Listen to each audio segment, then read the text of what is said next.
Baik, bismillahirrahmanirrahim. Assalamualaikum warahmatullahi wabarakatuh. Innal hamdalillah nahmaduhu wa nasta'inuhu wa nastaghfiruh wa na'udzu billahi min syururi anfusina wa min sayyiati a'malina may yahdihillahu fala mudhillalah wa may yudlilhu fala hadiyalah. Asyhadu an la ilaha illallah wa asyhadu anna Muhammadan abduhu wa rasuluh la nabiyya ba'da. Baik sahabat dimanapun kita berada, marilah kita panjatkan puja dan puji syukur kehadirat Allah Subhanahu wa Ta'ala, yang mana hingga saat ini kita telah diberinya beribu-ribu nikmat. Tidak lupa sholawat serta salam tetap tercurahkan kepada junjungan kita Nabi Agung Muhammad Sallallahu Alaihi Wasallam, yang kita nantikan syafaatnya beliau di hari kiamat nanti. Amin amin amin ya rabbal alamin. Berbicara mengenai moderasi beragama, dapat kita ketahui bahwa moderasi beragama adalah sikap beragama yang berada di tengah-tengah antara kedua kutub, di mana ada kutub paham ekstrim, tidak ekstrim kiri maupun ekstrim kanan.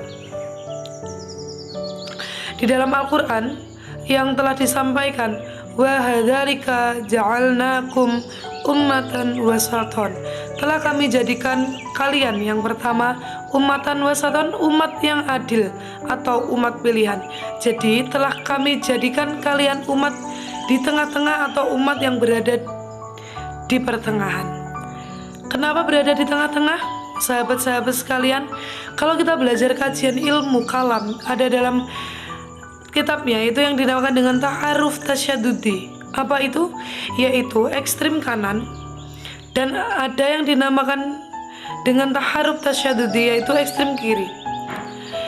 Ekstrim kanan adalah fundamentalitas beragama, yaitu dimana kita tanda-tanda ekstrim kanan yang pertama yaitu puritanisme agama.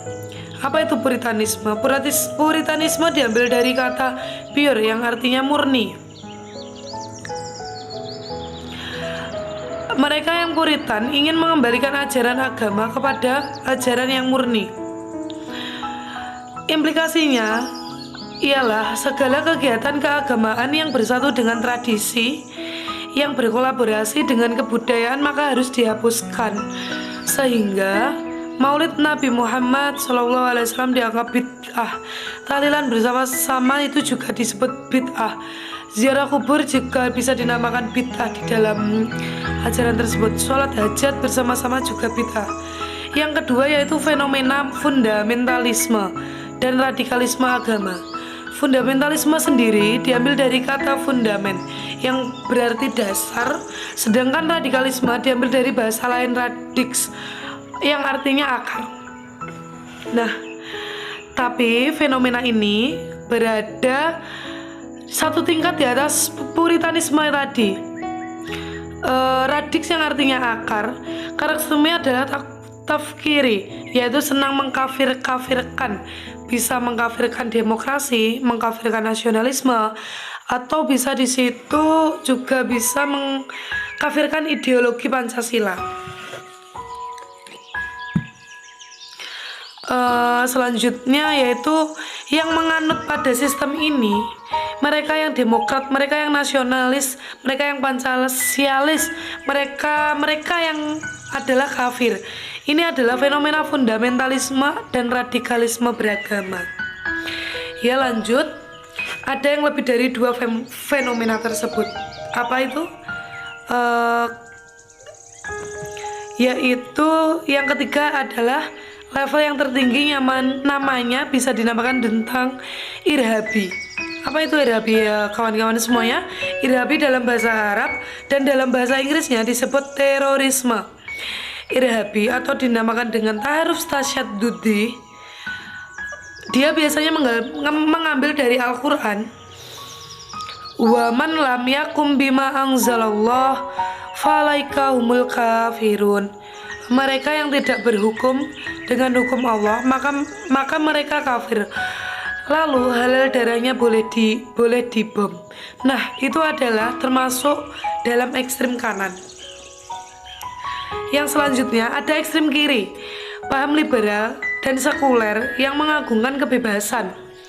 Apa yang dimaksud di dalam kalimat yang saya sampaikan berikut ini? Semua makhluk paham ekstrem tersebut jelas bertentangan dengan konsep agama dan Pancasila. Biasa ditandai oleh disebutnya dengan liberalis. Dari penjelasan di atas, lalu di mana posisi gerakan moderasi beragama? Di antara yang kanan ataupun yang kiri? Jawabannya tidak. Mengapa sedemikian? Dalam moderasi beragama, para ulama bisanya mengacu pada surah Al-Baqarah ayat 143 yang menjelaskan pentingnya menjadi teladan umat Muhammad Sallallahu Alaihi Wasallam sebagai sosok Muslim yang beriman, berbuat baik, adil dan moderat dalam bertindak dan berpikir. Ya, yang selanjutnya yaitu akan kami sampaikan, dan demikianlah pula kami telah menjadikan kamu umat Islam, umat yang adil, yang pilihan, agar kamu menjadi saksi atas perbuatan manusia dan agar Rasulullah Muhammad SAW menjadi saksi atas perbuatan kamu. Dan kami tidak menempatkan kiblat yang menjadi kiblatmu, melainkan agar kami mengetahui supaya nyata siapa yang mengikuti Rasul dan siapa yang membelat. Dan sungguh pemindahan kiblat itu sangat amat berat, kecuali bagi orang-orang yang telah diberi petunjuk oleh Allah Subhanahu wa taala, dan Allah tidak akan menyia-nyiakan imanmu. Sesungguhnya Allah Maha Pengasih lagi Maha Penyayang kepada manusia. Dan saya sampaikan satu poin terakhir. Dalam ayat terdapat kata waswatan yang terdapat dalam surat Al-Baqarah ayat 143 tadi. Gerakan moderasi agama itu berpegang teguh kepada kebenaran. Akan tetapi sikap yang pertama tasamuh, penuh toleransi, yang kedua tasamud dan iktidal, yang berpegang kepada bertegur sapa. Dengan yang lain, ia selalu tersemut tasamuh fi wahyahika sholaqoh Rabbika bil hikmah wa izzatil hasanah wajadalhil billati ia asan.